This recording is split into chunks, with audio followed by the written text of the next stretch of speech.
ඒ නිසා අර ඕනම නිර්මාණයක විචාරයක් දකින්න ඕනේ නේද? ඒ විචාරයත් එක්ක තමයි නිර්මාණයක ඉදිරි ගමන තීරණය වෙන්නේ. නිසා අපි හිම කෙනෙක්ට අද එන්න කියලා ආරාධනා කරා.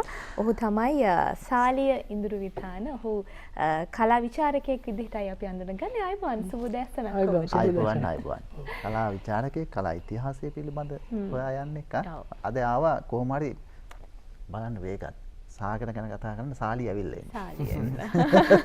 දෙකම S එකෙන් පටන් ගන්න. සාවලි. සංගීතය සාන නේද? අපි සාලිය අපිට දෙන්නක පොඩි ප්‍රවේශයක්. කොහොමද ඔබ සාගරව කියවන්නේ? මෙහෙමයි. මම රූපවාහිනී මේ වැඩසටහන් වලදී රාගරව කීබෝඩ් එක ප්ලේ කරන තැන් වල නිකන් දැකලා තියෙනවා. සින්දු වල එහෙම මේ. හැබැයි මට මේ ඒක එච්චර එහෙම ලොකුවට මම ගත්තේ නැහැ. 2017 හරි අපි දැන් කතා කරමු. මම නිකන් යාව දැකලා තියෙනවා මේ සින්දු වලට කීබෝඩ් එක ගන්නවා රූපන් සංස්ථාවේ යම් දේවල් වලට. එතකොට මේ මම ඉතින් එච්චර එහෙම සීරියස් ගත්තේ නැහැ ඇත්තටම. ඉතින් මේ මට 2017 රාවේ පත්තරේ ඉන්ටර්විව් එකක් හම්බ වෙනවා. ඒ ඉන්ටර්විව් එක කියෙව්වට පස්සේ මට ඇත්තටම මේ මම අර නිකන් දැක්ක කීබෝඩ් එක ප්ලේ කරන චරිතය නෙමෙයි. ඒක ඇතුලේ ආයේ ඉන්ටර්විව් එකේ කියලා තිබ්බා ඊටාම මේ බැරෑරුම් සංගීතය පිළිබඳව. බැරෑරුම් කාරණා ටිකක්. හේතුව තමයි ලංකාවට නැහැනේ මේ මියුසික් කියලා කිව්වට මියුසිකොලොජි කියන කන්සෙප්ට් එකක් නැහැනේ. එතකොට මම සාමාන්‍යයෙන් ටිකක් ඒ ගැන ආධාරමින් ඉන්න නිසා මට එකපාරටම මේක ඇත්තටම හදවතට වැදුනා. මම එදා ඉඳලා තමයි සාගර දිස මේ ඊටාම මේ වෙන විදිහකට බලන්න ගත්තේ. ඒක එක හේතුවක් තමයි අපේ කේමදාස මාස්ටර් නැති වුණා පස්සේ මට ඇත්තටම මේක ටිකක් ෂොක් එකක් වුණා. මොකද මම එතුමාත් එක්ක වැඩ කියන්නේ කතා බහ කරලා තියෙනවා. මම එතුමාගේ දේවල් වලට විචාර කරලා තියෙනවා. ඉතින් මට ඒක වුණා මම හිතුවා කේමදාස මාස්ටර්ගෙන් පස්සේ මේක ගෙනියන්න මේ බැරෑරුම් දේ කියන්නේ ඔපෙරා එකක් කියන්නේ ලංකාවට හුරු දෙයක් නෙමෙයිනේ. එතකොට ලංකාවට ඔපෙරා සංස්කෘතිය කියන එක අපිට ගෙනාවේ සිම්පනි ඔපෙරා ඒ වගේ දේවල් ගෙනාවේ ඒක අපිට අඳුරලා දුන්නේ කේමදාස මාස්ටර්. එතකොට කේමදාස මාස්ටර් සම්බන්ධව මට ලොකු කියවීමක් තියෙනවා. ඒක ඇත්තටම මේ කියවීම එන්නේ නිකම්ම නෙමෙයි. ඒකට මේ මොහොතේ අපි මේ යම් කිසි විදිහකට මතක් කරන්න ඕන මම ආදරයට කියන්නේ එරික් අයියා කියලා මගේ හිතවතෙක්. එතකොට එරික් අයියා කේමදාස මාස්ටර් ගැන විශාල හදාරීමක් කළ පොත් කීපයක්ම ලියනවා. එතකොට ඔපෙරා සම්බන්ධවත් එයා ලියනවා. එතකොට ඕක ඇතුලේ මම කරපු දේ තමයි මට ඔපෙරා සම්බන්ධව මම පිපාසකින් වගේ හොයන්න ගත්තා.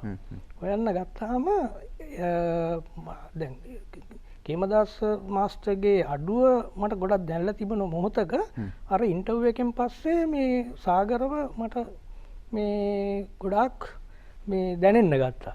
ඉතින් එතන ඉඳලා මේ මම හැබැයි මේ ආචාර්ය කේමදාස ෂෝනෙන් එක නේද සාගර.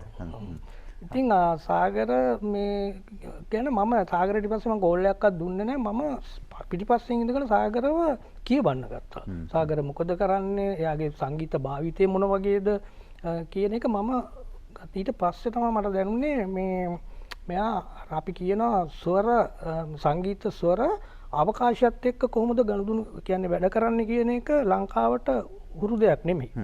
එතකොට ඒක මේ ග්‍රීන් කොන්සර්ට් එක හරහා මෙයා ඒක ගේනවා. අනිත් එක තමයි සාමාන්‍ය අපි දන්නවා පියානෝ එකක්.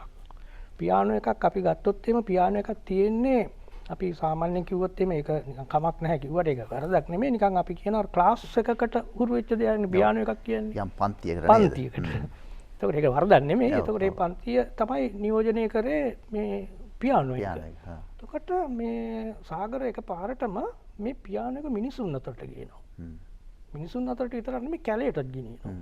කැලේට ගෙනිහිලා මිනිස්සුත් එක්ක මේ සාමාන්‍ය පොදු මිනිස්සුත් එක්ක මෙයා මේ සංගීතය කියන එක මේ පොදු භාෂාවක් හැටියට මෙයා කරනවා.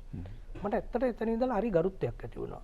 මේ එහෙම කරන්නේ නැහැනේ. දැන් අද කාලේ ගත්තොත් එහෙම සංගීතය කියන්නේ අපි ගන්නවා අපිට හොඳ සාහිත්‍ය ඉතිහාසයක් තියෙනවා මේ ගීත ඉතිහාසයක්.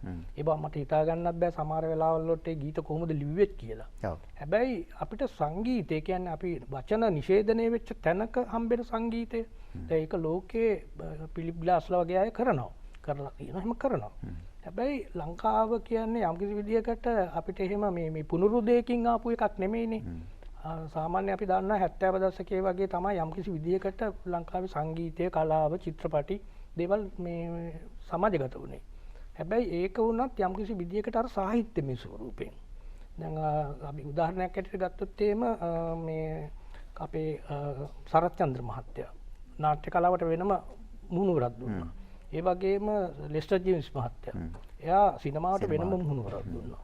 ඒ මුහුණුවර දුන්නාම ඇත්තටම සංගීතයේ පැත්තෙන් හේමදාස මාස්ටර් වෙනම එකක් කරා. ඒ කියන්නේ අදටත් මට හිතා ගන්න බෑ සමහර සංගීත. ඒ කියන්නේ උදුම්බරා සින්දුව අපි අහුවොත් එහෙම හොඳට හිතා ගන්න බෑ කොහොමද එයා ඒක කරේ කියලා.